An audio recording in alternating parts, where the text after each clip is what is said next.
musyarakah ya. Di BSI ada Pak, tapi kebetulan memang bukan di mikro. Kalau di mikro itu kami belum ada karena kan pertimbangannya kalau menggunakan sharing profit itu kan nanti si UMKM harus sudah bisa membuat laporan keuangan karena kan nanti itu diambil dari profitnya berapa seperti itu kan persenta apa porsi porsi bagi hasilnya itu akan diambil dari catatan laporan keuangannya. Nah, untuk di mikro sendiri memang kami belum ada produk untuk seperti itu. Mungkin kalau dari Adrian, apakah sudah ada Pak Adrian yang mudah-mudahan masyarakat? Oh iya, itu secara akad memang kita di akad musyarakah dan akad mudharabah. Nanti perbedaannya dari sisi porsi self financing sama financing to value-nya ya. Jadi kalau musyarakah itu biasanya kita ada apa namanya modal sendiri sebesar 30% minimum. Kemudian untuk pembiayaan banknya maksimum hanya bisa disalurkan 70% sebagai eh, apa namanya financing to value tadi gitu ya. Adapun nanti pembagian syirkah bagi hasilnya tentunya akan ada penyetaraan ya dengan equivalent rate yang berjalan dengan perhitungan secara anual gitu. Kurang lebih sih seperti itu. Tapi secara umum untuk misalkan pasti akan ada yang bertanya gitu ya, apakah bank juga siap untuk bagi rugi gitu ya. Itu sebetulnya pertanyaan yang akan kita tanyakan lagi kepada para deposan sebetulnya gitu ya. Apakah para penabung bank juga siap untuk bagi rugi gitu ya? Karena selama ini para penabung atau deposan pada saat menyimpan uangnya di bank, mereka atau kita semua lah tidak mau tahu gitu ya bahwa pada saat penyaluran uang ternyata ada kredit atau pembiayaan yang bermasalah gitu ya, sehingga tidak dapat mengembalikan uangnya kan nggak mungkin seperti itu ya. Tentunya akan terjadi RAS atau short leg liquidity dan sebagainya sehingga saat ini memang kita tetap berasumsi makanya kita akan selektif sekali pada saat melakukan pengajuan pembiayaan dari mulai pemilihan bayarnya, usahanya dan berbagai macam risk accepting kriteria lainnya kurang lebih seperti itu Bapak Ibu. Terima kasih Bu. Oke, ternyata ada ya. Tapi mungkin nanti ada beberapa step yang harus diklarifikasi lagi. Salah satunya dengan pemilik dana yang menyerahkan uangnya untuk dikelola oleh BSI. Jadi sebenarnya ada nih teman-teman yang berkaitan pembiayaan tapi sifatnya sharing profit. Nah, cuman tadi mungkin langkahnya jadi lebih panjang mungkin Pak ya dari yang pembiayaan pada umumnya gitu. Gitu ya, kurang lebih seperti itu. Kemudian ada pertanyaan lagi. Eh, Kang Asep izin Kang, mungkin ya, biar clear ya. ya, Sejauh ini tadi tuh maksudnya gini Mak Kang, secara sharing profit itu ya tadi kita bermusyarakah gitu ya atau bermudharabah.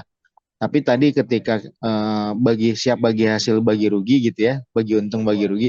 Nah itu memang yang sejauh ini sifatnya kita masih bermusyarakah bermudharabah dengan angsuran yang memang sudah kita sepakati bersama gitu ya.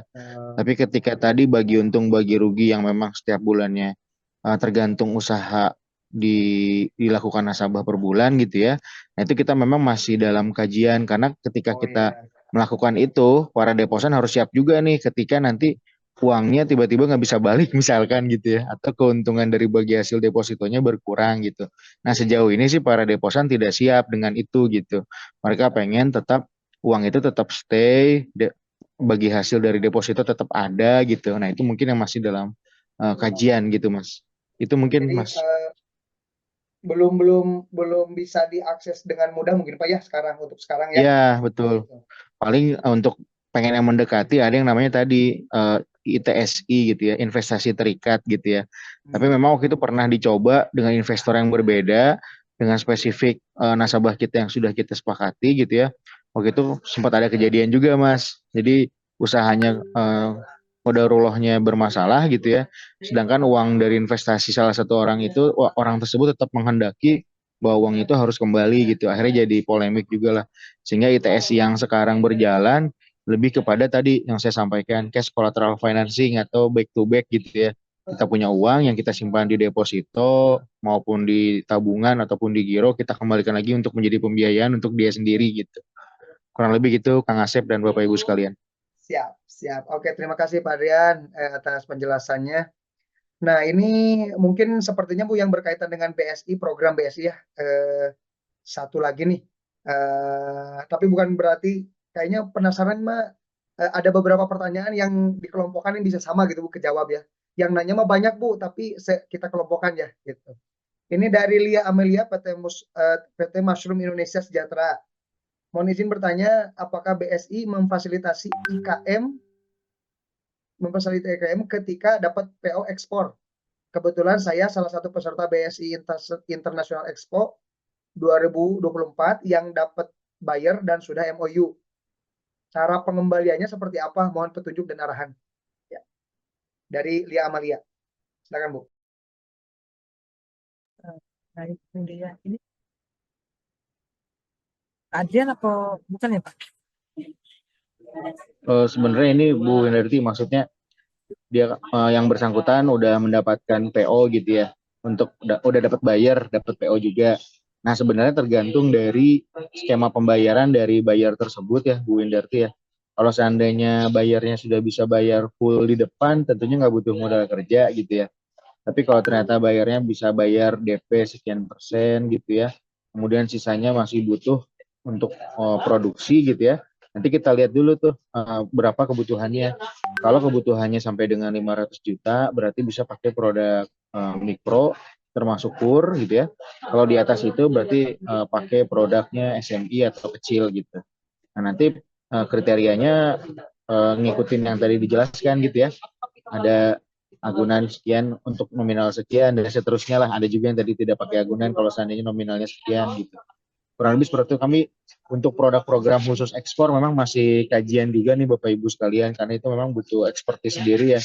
Kita juga harus punya kemampuan untuk mengkurasi, kemudian ada existing buyer dan lain sebagainya lah. Itu masih butuh waktu dan koordinasi juga dengan beberapa grup terkait. Itu mungkin Kang Asep gitu. Monggo bisa Ya, menambahkan. oke. Ada tambahan Bu, Mangga?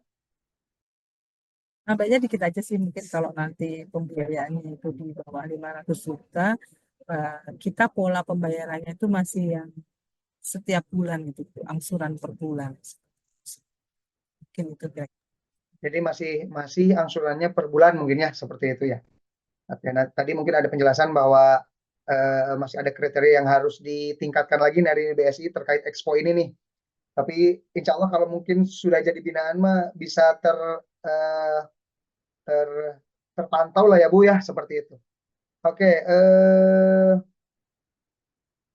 oh ya ini ada ternyata nambah Bu, nggak cuma satu lagi nih. Ibu tapi masih ada waktu Bu buat sharing sama kita nih. Ya, nggak apa-apa Pak, nggak apa-apa ya Pak Adri ya. Siap, siap. Oke, Apa-apa Kang? Monggo. siap. Oke. Ini ada pertanyaan dari Kak Naja nih, Alia Hijab. Untuk jenis pembiayaan selain KUR, apakah ada yang menggunakan jenis agunan berupa inventory usaha atau harus berupa fixed asset? Nah, seperti itu. Silakan Bu. Ibu, kalau nanti pembiayaannya itu sampai dengan 500 juta, itu untuk sampai 500 ya itu masih menggunakan fixed asset atau cash collateral atau deposito tadi. Bu izin agak sedikit tersendat suaranya. Mohon maaf. Tentu, tentu. Jadi untuk pembiayaan di atas 100 juta sampai 500 juta, untuk agunannya kami masih fixed asset atau cash collateral yaitu deposito. Kalau yang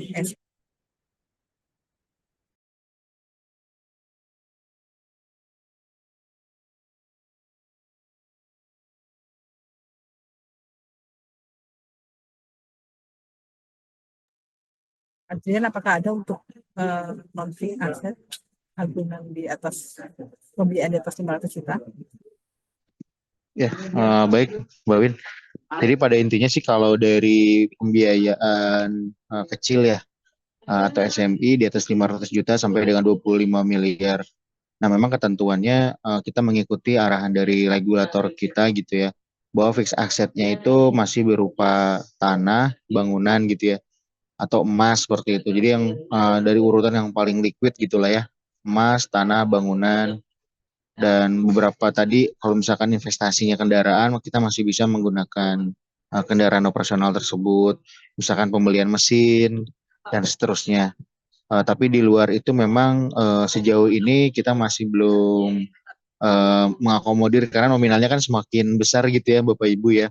Sebenarnya kan itu balik lagi ke kita ya, karena agunan itu kan sebagai second way out, sebagai moral obligasi gitu ya. Semakin kita yakin dengan usaha kita, seharusnya kita semakin tidak masalah dan tenang untuk meminjamkannya kepada pihak bank seperti itu.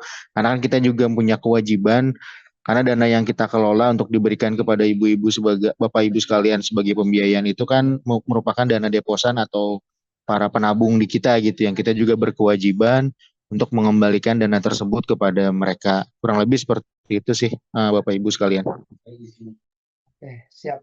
Eh, itu mungkin sudah dijelaskan dari Pak Adrian ya. Jadi posisinya memang harus dipahami agunan itu adalah bagian dari semakin kita yakin bisnis kita bagus, agunan itu nggak jadi masalah lah gitu ya istilahnya. Kemudian ada tambahan lagi, ada dua lagi Bu, izin Mas, apakah BSI memfasilitasi UMKM yang baru bergerak 6 bulan dan belum buat laporan keuangan, bentuknya seperti apa dan bagaimana caranya jika ada? Silakan. Baik, tadi yang baru 6 bulan ya, itu bisa. Jadi kan tadi kami sampaikan kalau untuk ukur itu memang minimal 6 bulan. Jadi kalau ibu baru 6 bulan, itu insya Allah bisa ibu. Dan untuk di pembiayaan mikro atau di bawah 500 juta memang tidak wajib ada laporan keuangan. Biasanya nanti teman-teman cabang itu akan bertanya, akan ada interview, bisa melihat dari bonbon Bapak Ibu belanja ya. Nah, itu kan terlihat dari sebenarnya omset Bapak itu berapa gitu. Tapi setelah menjadi nasabah kami maka setelah bisa ikut pelatihan-pelatihan yang diselenggarakan kami, maka akan ada yang namanya pelatihan untuk pembuatan laporan keuangan sederhana. Tapi kalau saat mengajukan dan belum mempunyai itu tidak menjadi masalah. Itu. Siap. Berarti ada bisa Bu. Jadi bisa Pak Durrahman ya tadi yang nanya, Ya, Pak Durrahman sampai 500 juta ya Pak ya untuk mikro ya bisa Pak. yang belum ada laporan keuangannya. Mungkin tinggal silaturahmi aja ke kantor cabang berarti gitu ya Bu ya. Iya. Atau mungkin nanti simpen nomor Bu ini, nanti tanya, nanti biar bisa nanti dikonekkan cabang mana nih yang dekat ke rumahnya Pak Durrahman. Pak Adrian mau nambahin kalau untuk yang di atas 500 juta apakah wajib ada laporan keuangan atau seperti apa Pak Adrian? Iya, Bu Indarti, makasih Bu. Kalau di segmen kecil memang karena nominalnya cukup besar, kita mengharuskan adanya laporan keuangan, Bapak Ibu. Memang itu jadi satu gambaran dan bagian dari analisa pembiayaan kita gitu untuk menentukan selama 2 tahun terakhir penjualannya seperti apa gitu. Sehingga matching nggak dengan kebutuhan, apakah untuk ekspansi usaha, dan diproyeksikan di tahun tersebut setelah kita kasih pembiayaan bagaimana keuangannya gitu. Sehingga memang di segmen ini diperlukan adanya laporan keuangan. Begitu mungkin Mbak Windarti, Kang Asep, terima kasih. Berarti kalau yang SMMA harus ada ya Pak ya? Harus ada laporan keuangan. Nah, siap. Ya, betul, Kang. Wajib, Kang. Sebagai Wajib ya. RAC kita. Memang Betul. harus belajar sih. Jadi nggak Yes. jangan mentang-mentang masih UMKM jarang nulis catatan keuangan. Justru kan kemarin juga kenapa Iya, dilatih, kenapa ada sering pelatihan catatan keuangan, justru supaya naik kelas. Tandanya naik kelas adalah betul. dengan rapi pencatatan gitu teman-teman. Iya. Nanti Oke, kan selanjutnya dilatih ini mungkin sama Kang Asep ya. Siap. jadi teman-teman harus makin semangat belajar, apalagi yang berkaitan tentang pencatatan keuangan nih. Jadi harus sering gitu naik upgrade diri, terutama tentang pencatatan keuangan. Selanjutnya ini mungkin curhat Bu. Saya pertanyaan, insya Allah sudah selesai, tapi ini ada pertanyaan dari PT Rak Solusi. Maaf Pak, Bu, saya pernah mengajukan pinjaman ke BSI di PWK ya. Tapi si bapak yang di bagian saya mengajukan tidak pernah merespon. Padahal saya dikasih tahu salah satu pegawai BSI juga kebetulan bukan di bagian UMKM. Padahal saya mau pinjam pakai agunan sudah 3 bulan dan sudah dicek tidak ada BI checking. Pada akhirnya kami atau UMKM binaan kami pinjam ke bank lain. Padahal masih Nah, jadi istilahnya ada pelayanan yang kurang optimal lah Bu. Ini mungkin jadi catatan Bu. Ini silakan Pak tadi di daerah mana tolong sampaikan aja ke Bu Windarti biar Bu Windarti yang istilahnya minta minta menegur orang mana sih yang yang seperti itu PHP mungkin Bu gitu ya. Gitu ya. Oke. Siap. Eh, mungkin saya tanggapin dikit ya, Pak Boleh Sep. Bu, silakan. Bukan nanggapin sih, tapi mohon maaf sebesar-besar atas tidak kenyamanannya Bapak Ibu ya. Itu jelas oknum sih, bukan BSG sebenarnya. Ya. Nanti kalau memang ada keluhan dan sebagainya, boleh, tadi itu ada nomor handphone saya ya Bapak Ibu ya, silakan WA di cabang mana dan seperti apa, boleh dilaporkan ke saya. Begitu ya, mohon maaf Bapak Ibu sekalian. Oke, terima kasih. Teman-teman, mungkin waktu juga yang memisahkan kita dari teman-teman dari Bapak Ibu BS ini. Mohon maaf, bukan kayaknya kalau banyak banget nih pertanyaan, tapi kan kita ada pembahasan lain yang harus juga disampaikan pada kesempatan kali ini. Saya ucapkan banyak terima kasih ke Bu Windarti dan Pak Ardian yang sudah menemani kita kurang lebih hampir 1,5 jam nih bareng di sini diskusi sharing mengenai harapan-harapan atau sudut pandang dari peserta, kemudian informasi mengenai produk-produk BSI dan langkah-langkah BSI untuk memperjuangkan UMKM mungkin ya. Itu sudah banyak banget dan tadi juga Bu Winarti sudah memberikan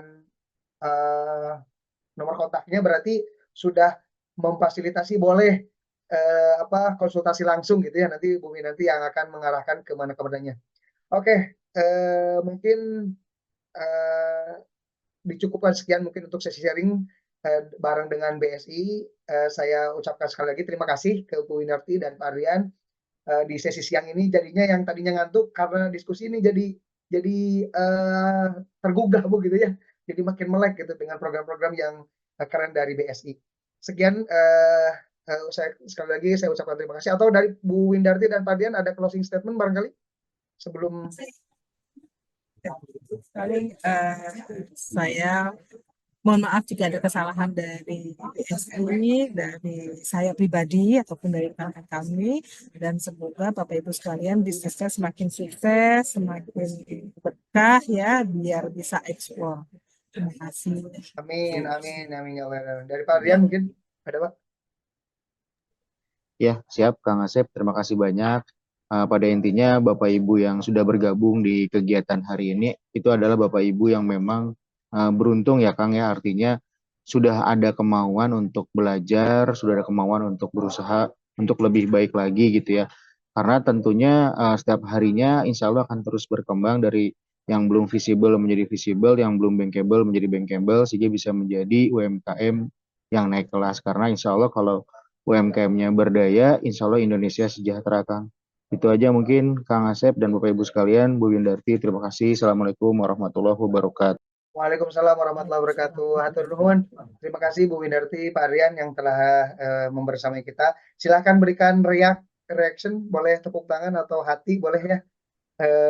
Oke, terima kasih. Selamat siang, Bu Windarti, Pak Aryan. Oke, teman-teman. Gimana, puas dengan diskusi dengan BSI-nya? Saya kira belum puas ya. Insya Allah ke depan kita masih akan berdiskusi juga dengan beliau-beliau ini dari rekan-rekan dari BSI di kesempatan yang lain insya Allah ya. Nah, selanjutnya nih teman-teman, seperti yang saya sudah sebarkan, Kim Panitia sebarkan juga pada kesempatan kali ini. Silakan Ibu, Bapak, jika ingin undur diri dipersilakan. Takutnya ada kegiatan yang lebih penting. Silakan, selamat siang. Oke, Baik, terima kasih Kang Asep, Bapak Ibu sekalian, izin live. silakan dipersilakan Pak Rian, Pak Bernardi. Oke, wah, cara ngasih love-nya gimana? Itu ada di bagian tombol react tuh. Boleh belajar sama siapa ya? Sama Kak Aisyah mungkin. Boleh belajar. Nah, itu ada ya, ketemu ya. Oke, gimana ya, seru ya diskusi sama BSI-nya? Oke, nah saya izin cek dulu nih, apakah pemateri selanjutnya sudah hadir bersama kita? Pak Salman. Oke, oh Ya, iya, Assalamualaikum. ternyata sudah ada Kang ya? Ya, Aman? suaranya jelas kan? Jelas. Oke. Ini beliau nanti akan melihat atau memberikan informasi, memberikan feedback dari pitch deck yang sudah dikirimkan teman-teman. Ini jadi jangan menyesal ya buat yang belum ngasih pitch deck, soalnya jadinya belum nggak bisa dikasih komentar.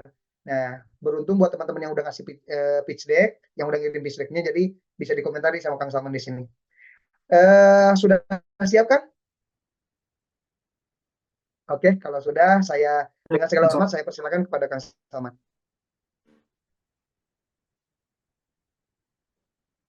Oke, Assalamualaikum warahmatullahi wabarakatuh. Suara saya jelas ya teman-teman? Bismillahirrahmanirrahim. Alhamdulillahirrahmanirrahim. Assalatu wassalamu ala asrofil anbiya wal mursalin wa ala alihi wa sahbihi ajma'in amma ba'd. Senang sekali kita bisa bertemu lagi pada siang hari ini. Barusan saya cek kehadiran sampai 190 orang ya peak-nya. Mudah-mudahan pada kesempatan kali ini teman-teman masih semangat untuk thalabul ilmi, mencari ilmu, sehingga bisa jadi pengusaha yang lebih baik lagi di masa depan.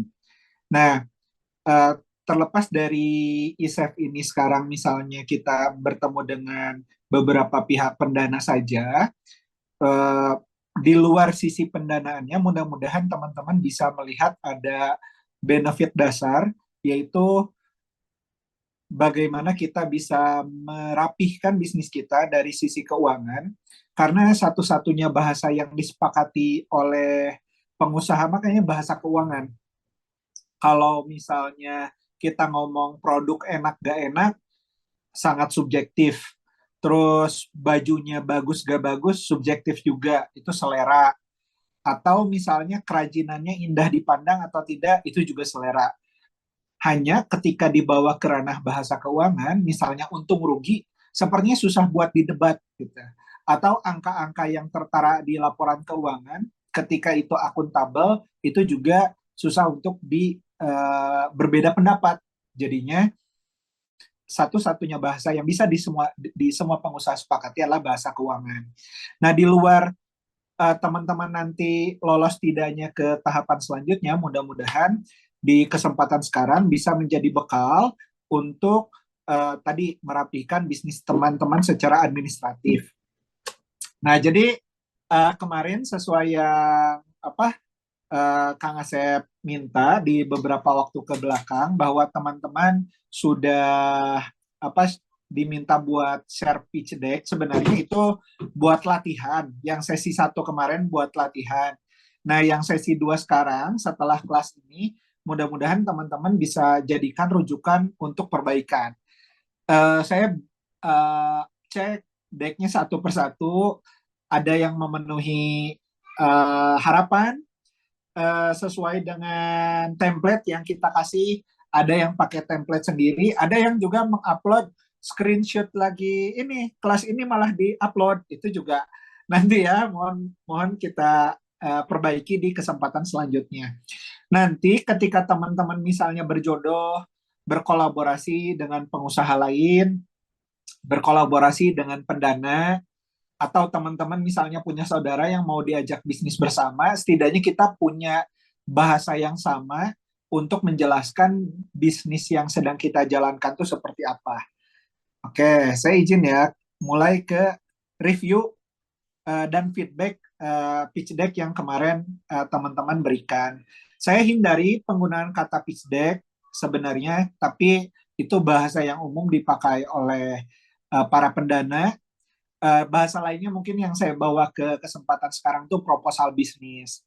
Nah, beberapa teman-teman kemarin ada yang upload ide bisnisnya gitu ya, ada yang upload bisnis model kanvasnya, ada yang upload foto KTP-nya juga ada. Itu teh mungkin karena nggak ada file lain yang harus diupload, akhirnya filenya cuma fotonya beliau, ya diupload ya nggak masalah. Tapi sepertinya itu tidak bagus tidaknya foto kita, foto KTP kita tidak akan membantu kesuksesan kita mencari pendana gitu ya.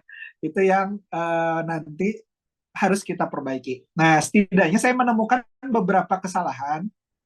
Ini izin ya tidak saya buka satu persatu supaya ini mah berangkat dari kesadaran sama perasaan aja. Mudah-mudahan teman-teman bisa mengikuti arahan ini. Jadi saya amati kemarin, ini buat teman-teman yang buat proposalnya bagus, sebagian besar bagus. Hanya saran saya mungkin yang pertama, ikutin template bagian overview.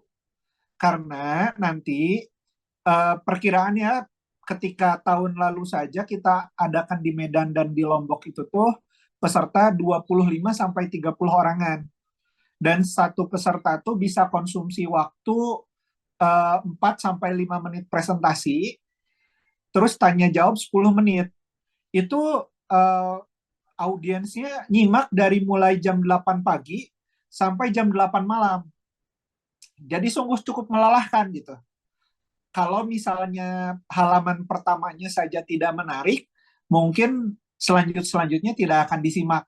Nah, saran saya ikutin bahwa di halaman pertama setelah halaman judul ya, halaman kedua berarti kalau setelah judul, itu overview dibuat di halaman pertama ini. Jadi dijelaskan nama usahanya, usia usaha, siapa nama pemiliknya, berapa jumlah karyawannya, terus kebutuhan dananya berapa, peruntukannya apa gitu. Itu mohon untuk ditampilkan di layar pertama karena bagian itu yang mungkin audiens ngasih atensi paling besar gitu ya. Untuk contoh sebetulnya sudah dibagikan ya sama Kang Asep di grup WhatsApp kemarin, sekaligus juga video video. Nah betul, Bu Neng, bagus berarti template tuh sudah di-share ya dari minggu lalu, termasuk juga video tahap 1 dan tahap 2 kemarin. Jadi kalau ada yang mau ngulang-ulang materi, khusus peserta ISEP boleh diulang-ulang. Buat pembelajaran ke tim keuangannya juga dipersilahkan, gitu ya. Cuman kemarin kita nggak banyak edit, jadi hati-hati kalau misalnya tersebar ke tempat yang tidak pas, itu aja sih saya titip. Boleh ya, link WA-nya di-share aja Kang Asep walaupun ini pertemuan ketiga ya, link WA tuh sudah kita bagikan di pertemuan pertama. Gitu, itu jadi overview dibuat di halaman pertama. Nah, yang kedua, gunakan visual yang relevan agar orang lain merasa terlibat dengan adanya foto tersebut. Ini contoh ya, tidak perlu memasukkan foto yang tidak relevan, misalnya foto bersama pejabat. Nah, itu saya amati tuh UKM kasihan dalam artian misalnya yang sering minta, Pak boleh gak foto bareng produk saya, entah itu camat, entah itu ketua kepala dinas apa gitu, diajak foto bareng. Misalnya ini foto produknya si bapaknya di sebelahnya. Ini yang di satu lagi pejabat nih, pejabat level kabupaten, kota, atau provinsi, atau nasional, minta dipegang bersama. Nah, itu bagus buat meningkatkan kredibilitas teman-teman kalau mau nyaleg atau mau apa, tapi di hadapan pendana sepertinya bukan itu yang paling krusial. Jadi mungkin foto customer lebih relevan, foto produksi, foto pada saat pameran dan sebagainya itu lebih relevan. Nah, yang foto buat barang pejabat dan sebagainya boleh deh disimpan di tempat lain dulu karena tidak banyak membantu nanti pada saat proses presentasi. Dan testimoni bisa terwakili oleh laporan keuangan sebenarnya. Jadi kebayang ya kalau di sini misalnya Bu Santi di 2 minggu lalu cerita pengirimannya ribuan, ya kita tidak perlu mengangkat satu dua penjualan hanya untuk mewakili keseluruhan transaksi ya. Dengan adanya laporan keuangan saja itu sudah mewakili bahwa secara keberminatan ada orang yang mau beli produknya kita. Itu ya biar dipahami ya. Jadi satu, di halaman awal overview dibuat ada, walaupun mungkin teman-teman dari pelatihan lain tidak mendapatkan arahan ini, tapi saya sarankan di ISEF ini itu overview dibuat di depan dan para audiens sudah ngerti, oh butuh dananya berapa, oh berarti saya nih yang harus nyimak. Barusan misalnya BSI ya, dari tempatnya dari tempatnya Pak Bu Win sama tadi itu Adrian kan? Pak Adrian, maaf. dari tempatnya Bu Win sama Pak Adrian saja dari sisi produknya sudah berbeda. Jadi nanti ketika teman-teman clear untuk kebutuhan dananya berapa, itu yang audiensnya udah tahu, oh ini bagian saya atau bagian yang lain gitu ya, biar sama-sama dipahami. Terus selanjutnya, usahakan file tersebut berbentuk PDF.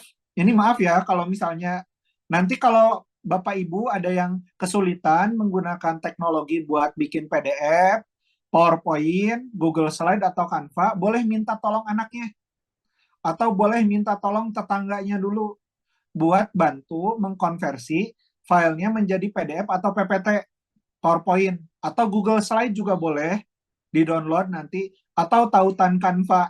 Nah, tadi saya menemukan beberapa ada yang upload bentuknya doc, Google Microsoft Word gitu, atau bentuknya file dokumen.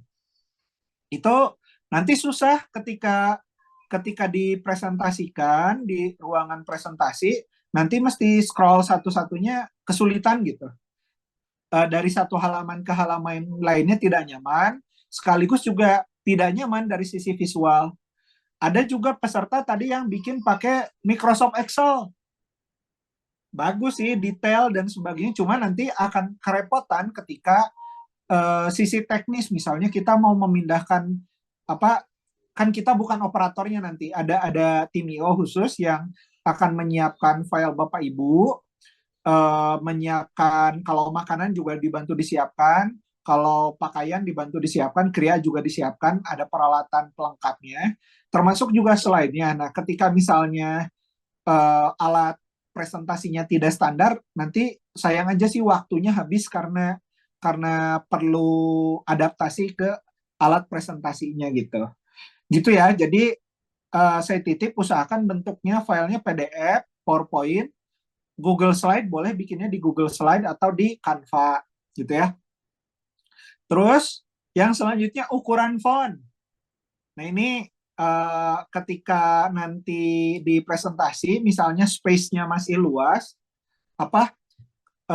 layarnya masih luas, hurufnya nggak usah kecil-kecil.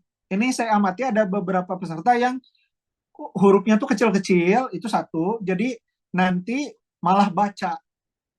Yang harusnya kita mendapatkan poin, tapi malah mendapatkan paragraf-paragraf itu yang mesti dihindari. Bahwa nanti prosesnya adalah audiens akan menyimak Bapak Ibu, kakak-kakak sekalian sedang presentasi, bukan membaca slide-nya atau presentasinya sendiri.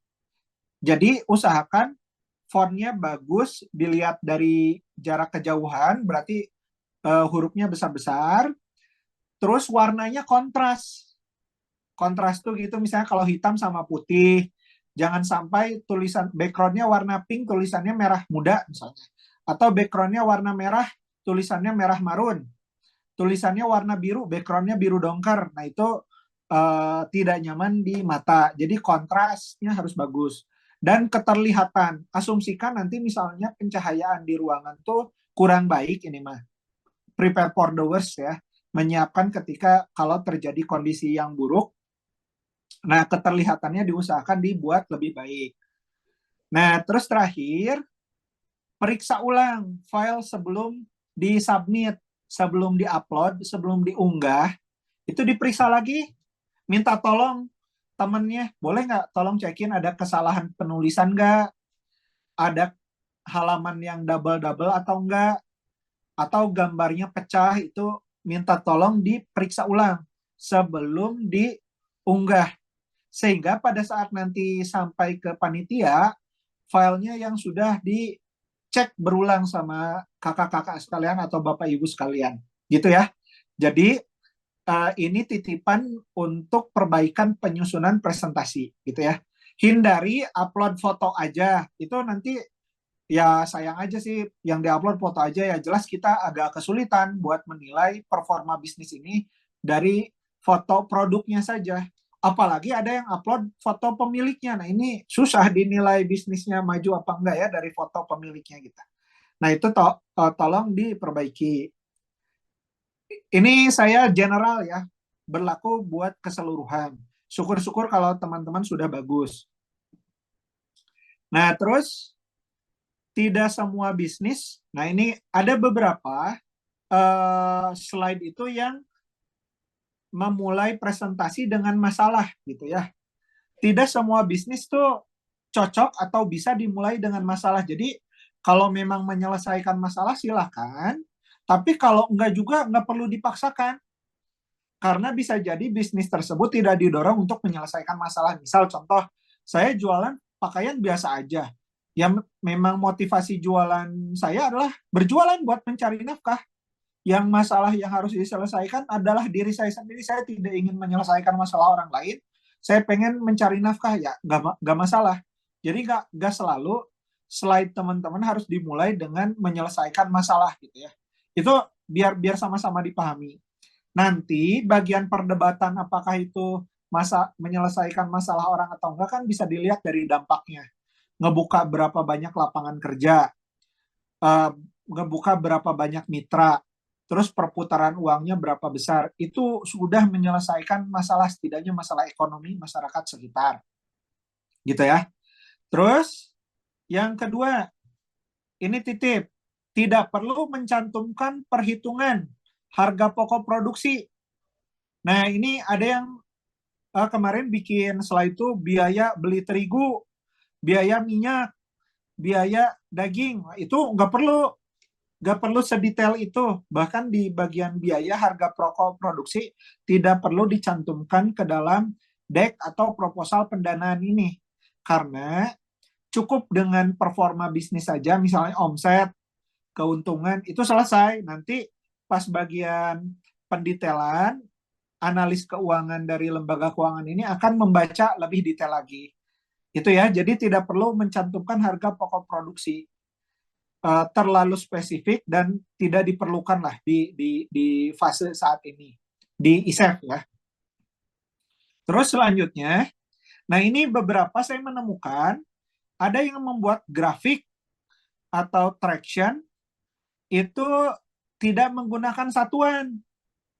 Jadi apakah rupiah atau dalam bentuk dolar atau dalam bentuk apa, silahkan gunakan satuan rupiah gitu ya. Terus pastikan titik komanya jelas. Saya menemukan beberapa peserta yang omsetnya lumayan besar tapi jadi siwer di mata saya. Karena nolnya tuh harus saya hitungin, ini 6 apa 7 ya, apa 8 gitu. Ordernya puluhan juta, ratusan juta, apa miliaran. Nah itu tolong gunakan satuan rupiah sama pastikan titik komanya. Misal contoh seperti ini ya, 100 juta ditulis dengan Rp 100 titik 00 titik 00, strip gitu. Nah ini 100 juta. Buat saya memudahkan gitu untuk membaca informasi ini. Nah bantu juga nanti dewan juri ataupun audiens untuk membaca laporan keuangan Bapak Ibu sekalian. Gitu. Itu ya perihal cara penulisan grafik. Nah, terus selanjutnya grafik di sini kan ada yang membuat grafik tuh omset ditambah biaya.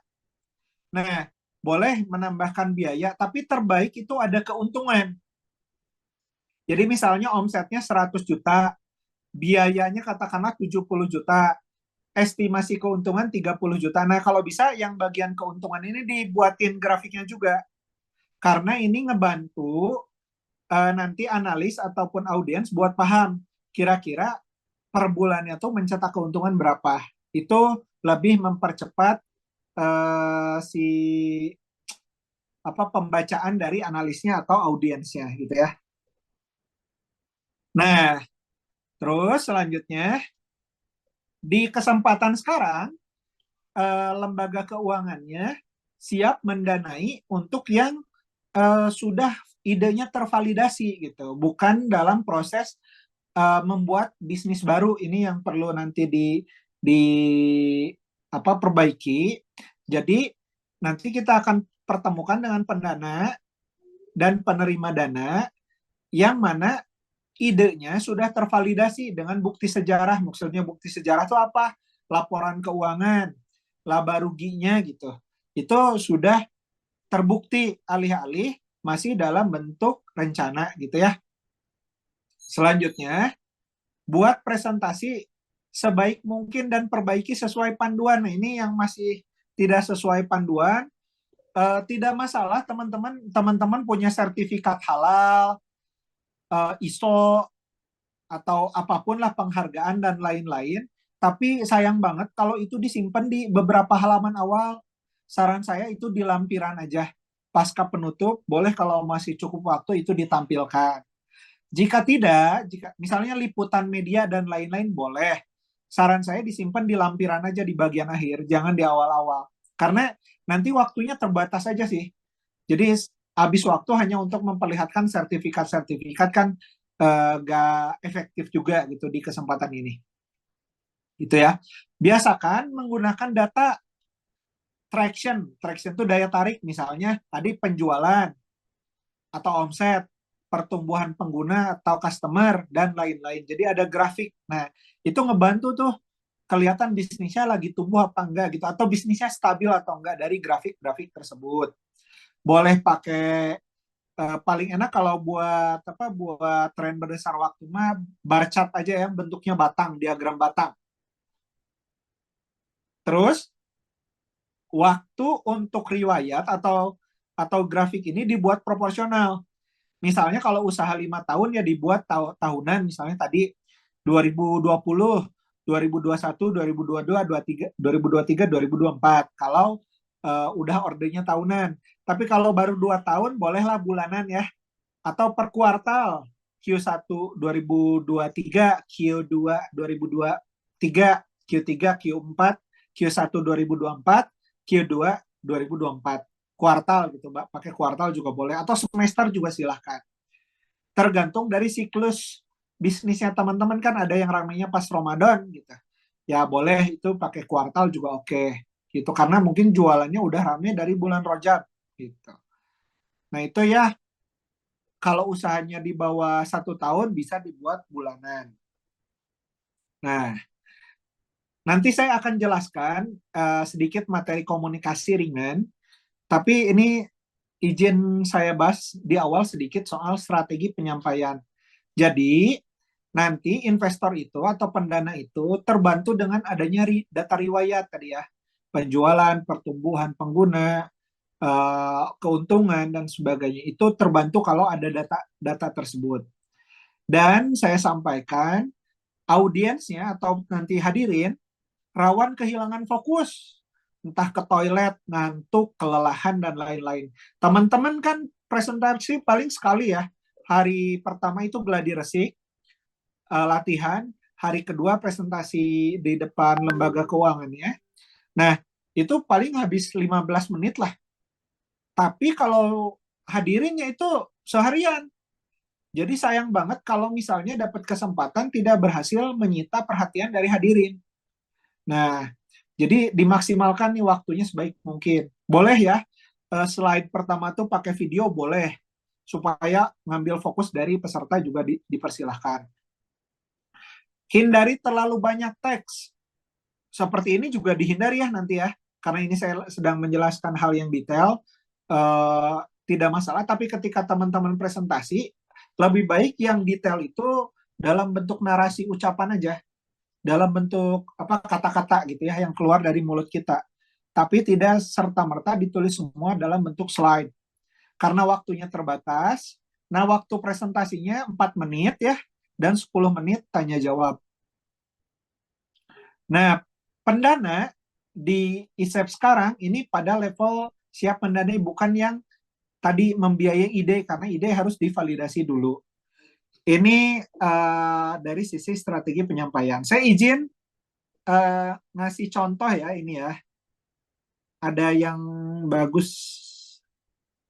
Sebentar.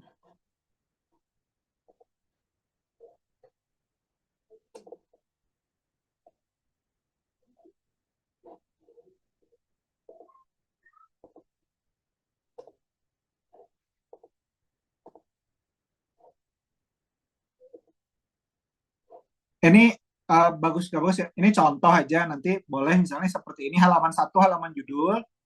Nah, halaman kedua seperti ini teman-teman. Ini yang tadi saya maksud executive summary.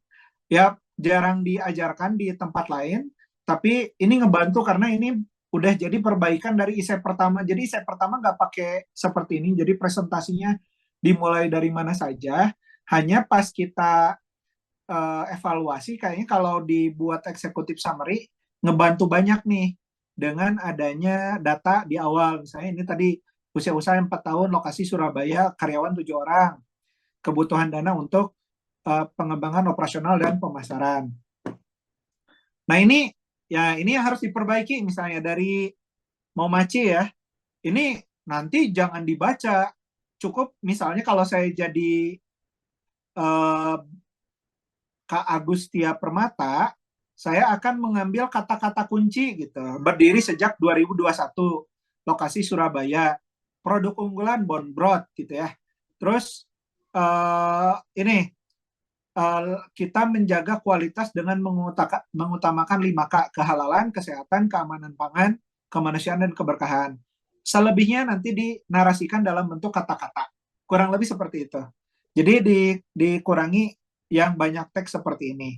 Nah ini boleh, better nanti ketika proses presentasi, jadi minta tolong ke I.O. Nanti dituangkan di piring biar si hadirin juga bisa mencoba produknya. Kalau fashion bisa pegang bahannya, kalau memang bahannya adem nanti dia bisa pegang sendiri. Kalau krianya unik dia bisa lihat langsung gitu ya. Nah ini pada saat presentasi nanti biasanya dikasih kesempatan buat display ke peserta gitu. Ini manfaat. Nah ini contoh traction-nya misalnya, historinya ini dibuat tahunan dari 2002 Januari dan sebagainya. Ini contoh aja ya. Nah ini dibuat ini aja, gak perlu sedetail ini, dibuat key point-nya gitu. Oke.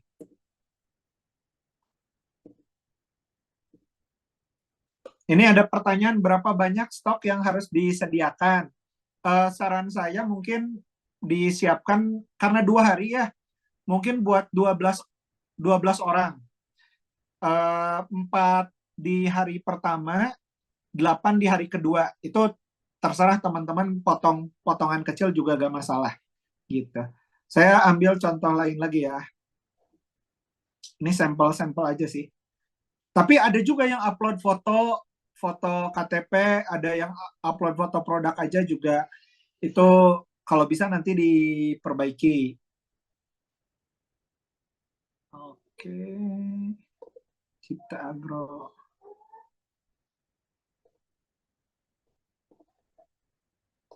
Oke, saya ini ambil contoh yang lain ya.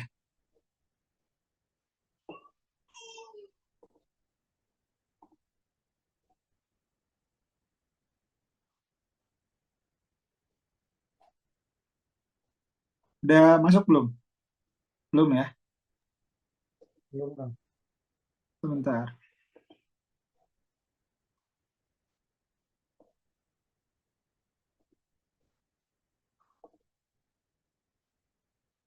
Oke, nah ini misalnya yang dari Cipta Agro Yogya.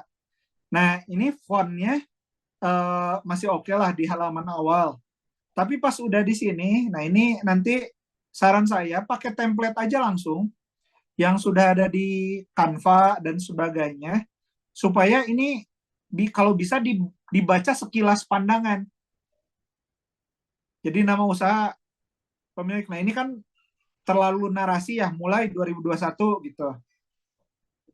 Terus lokasi Yogyakarta, karyawan 3 orang. Alih-alih bentuknya kalimat, lebih baik bentuknya poin. Kenapa namanya PowerPoint?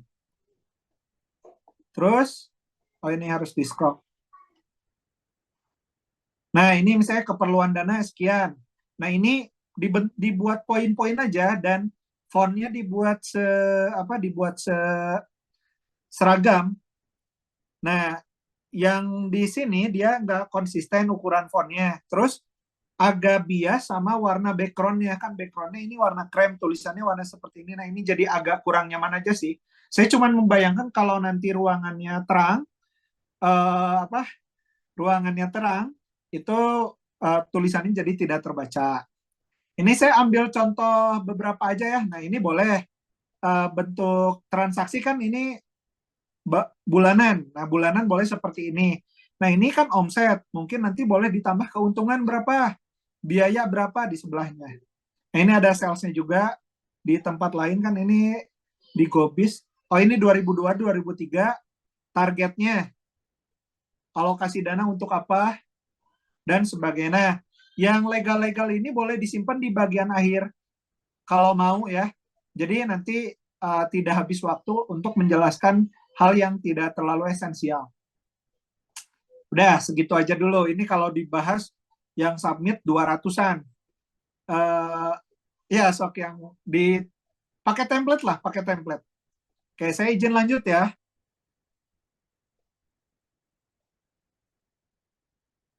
Nah, tadi boleh dicek ulang teman-teman yang kemarin diupload itu seperti apa. Boleh tanya ke Kang Asep juga ya. Kang Asep yang sudah diupload kemarin saya upload PDF, PPT atau apa, atau malah foto. Nah, itu boleh nanti dicek ulang ke Kang Asep. Nah, sekarang izin saya ngebahas sedikit soal apa? Soal pendanaan dan persiapan pitchingnya. Ada nasihat dari Pak Buffett ya. Risiko itu muncul dari ketidaktahuan tentang apa yang dilakukan. Nah, saran saya, teman-teman, ini kan teman-teman sekarang dalam proses menawarkan diri supaya pendana tertarik ya. Nah, di sisi lain juga teman-teman harus pelajari resiko dari pilihan lembaga keuangan yang akan teman-teman pilih. Itu juga harus disadari, dipelajari. Misalnya saya mau mendanai Kang Asep. Kang Asep juga boleh due diligence saya gitu.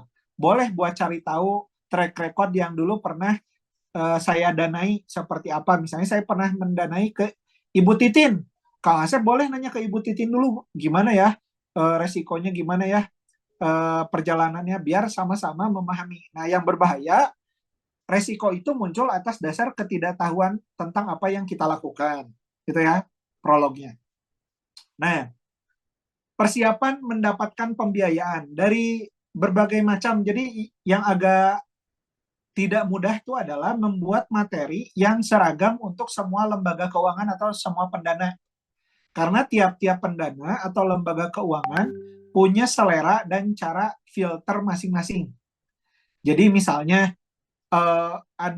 saya pernah menemani dua pengusaha untuk mendapat pendanaan dari satu lembaga keuangan hanya memakai personal garanti, teman-teman. Jadi personal garanti itu dapat rekomendasi dari Mas siapa gitu ya, atau relasinya siapa, terus diverifikasi betul ini itu dapat pendanaan.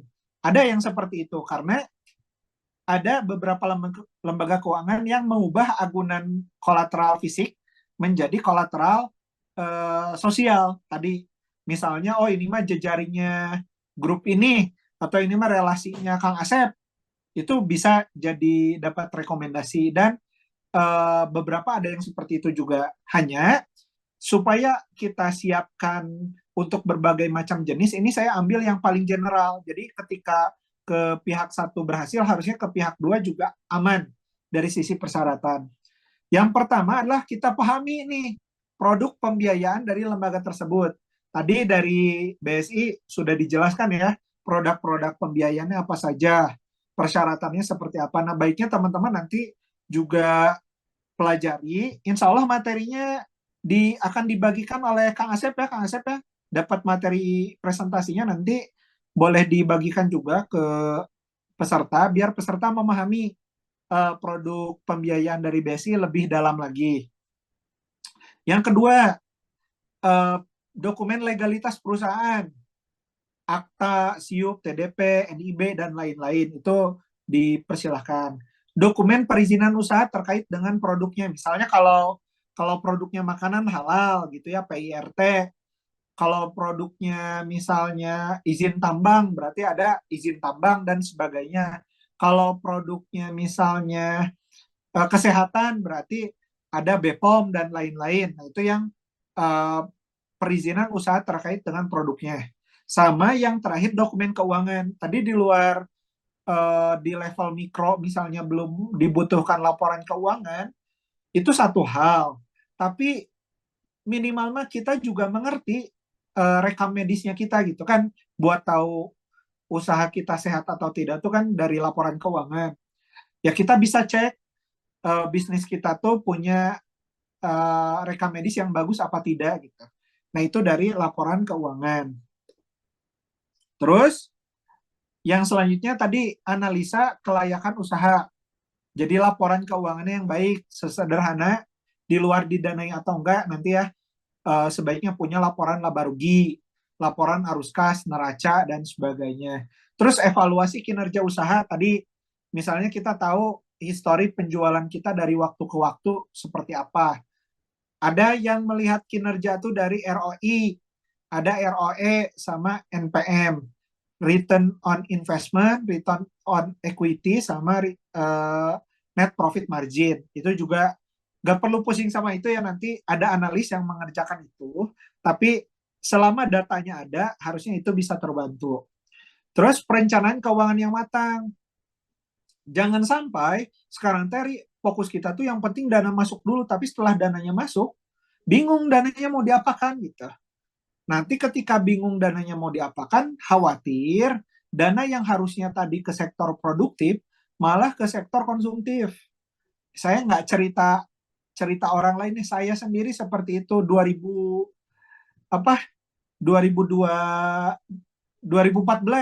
saya pernah dapat pembiayaan, itu masih belum matang ya waktu itu, dananya lumayan, malah ganti handphone dan sebagainya, padahal belum waktunya. Harusnya kan dikasih ayam, beli sesuatu dari telurnya, bukan dijual ayamnya. Nah itu kalau bisa nanti punya perencanaan yang matang dulu. Nah jelas strategi pemasarannya, karena kan sekarang diasumsikan bahwa keuangan ini menyelesaikan masalah keuangan. Kita pengen mengakselerasi diri, tapi bensinnya terbatas gitu. Dan ada proyeksi juga. Nah proyeksi ini dilihat dari kapasitas produksi sama kapasitas pemasaran. Ketika misalnya sekarang kapasitas produksi kita sebulan itu 20.000, pengen naik ke 50.000, apakah pemasarannya siap-siap, tapi kurang dana nih buat aktivasi dan akuisisi sama penambahan stok. Oh, di sana dana menjawab. Nah, kurang lebih seperti itu perencanaan keuangan yang matang. Sama manajemen arus kas. Ini tadi bagus ada pertanyaannya di sesi BSI. Ini saya udah dapat pembeli dari luar. Pak Adrian nanya kan, ini dibayar full di depan atau ada uang muka dulu baru pelunasan di belakang? Itu ngomongin manajemen arus kas. Persis juga di beberapa produk pembiayaan ada yang namanya produk yarnen gitu ya, dibayar pada saat panen, kan itu juga ngomongin proyeksi arus kas. Jadi ada beberapa yang relevan bisa bayarnya tiap bulan, ada yang baru bisa setelah proyeknya selesai gitu. Nah yang tadi salah satu yang saya temani buat dapat pembiayaan tuh dia pembiayaan proyek, jadi pelunasannya dilakukan setelah proyeknya selesai, setelah si bohir atau si customernya bayar. Jadi pada saat pengembalian pun dia lagi ada cash buat pengembalian. Nah ini penting buat teman-teman memahami. Nanti dana yang masuk tuh lawan dana keluarnya apa, dana keluar lawan dana masuknya apa, ini dengan cara memahami arus kas. Terus mempersiapkan agunan jika ada. Ini bergantung ya tadi ke, ini saya izin ngobrol general, tidak spesifik ke perbankan atau apa, tapi yang non perbankan pun kadang kalau butuh agunan ini dipersiapkan gitu. Dan kita perlu tahu tadi pengetahuan tentang agunan ini seperti apa. Kan tadi ada yang pakai aset fisik, misalnya tanah, rumah, yang ada sertifikat dan kendaraan, atau ada yang liquid, berbasis deposito, berbasis emas, dan sebagainya. Dan kita mengerti penilaian agunan. Jadi dari nilai agunan real, nanti kan ada appraisal, berapa persen tuh dari appraisalnya, itulah yang bisa dicairkan. Nah ini kita harus memahami, dan ini ada orang analisnya lah dari lembaga keuangannya yang akan bantu menilai kedua hal ini.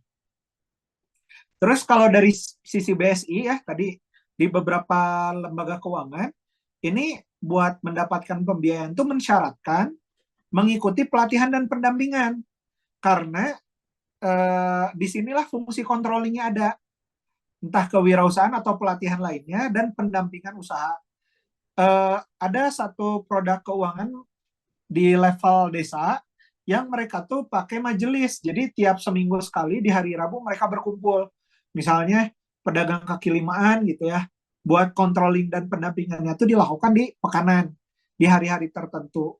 Nah itu ternyata mensyaratkan menjadi anggota dulu baru dibiayai. Nah kurang lebih ini sekilas soal persiapan mendapatkan pembiayaan. Jadi mohon disiapkan ya. Diulangi tadi dari sisi kita paham produk pembiayaannya atau produk pendanaannya, kita ngerti legalitas di bisnisnya kita, terus analisa kelayakan usahanya sudah dibuat dengan baik, dan jelas penggunaannya apa dengan memiliki perencanaan yang matang, pemahaman terhadap agunan, dan mengikuti pelatihan atau komunitas. Kurang lebih juga ada yang seperti itu. Oh ini termasuk komunitas apa? Diteleponlah si referensinya aman nggak dan sebagainya. Ada yang seperti itu juga. Nah, nasihat dari George S. Clason di buku The Richest Man in Babylon, gitu ya. Berkonsultasilah dengan orang-orang bijak. Carilah nasihat dari mereka yang kompeten melalui pengalaman mereka sendiri untuk memberikannya. Jadi teman-teman bisa cari pendapat juga di luar forum BISEP ini, boleh nanya ke Kang Asep, boleh nanya ke saya, mengenai langkah-langkah bisnisnya atau langkah-langkah keuangannya. Atau ada mentor-mentor lain di kota-kota teman-teman, boleh juga konsul. Supaya kita sadar betul atas pilihan yang kita ambil. Jadi kita bebas melakukan apapun, tapi tidak bebas atas konsekuensinya. Gitu ya. Oke. Sampai sana break dulu Kang Asmir, boleh tanya jawab deh. 5 menit sampai 7 menitan silahkan. Oke.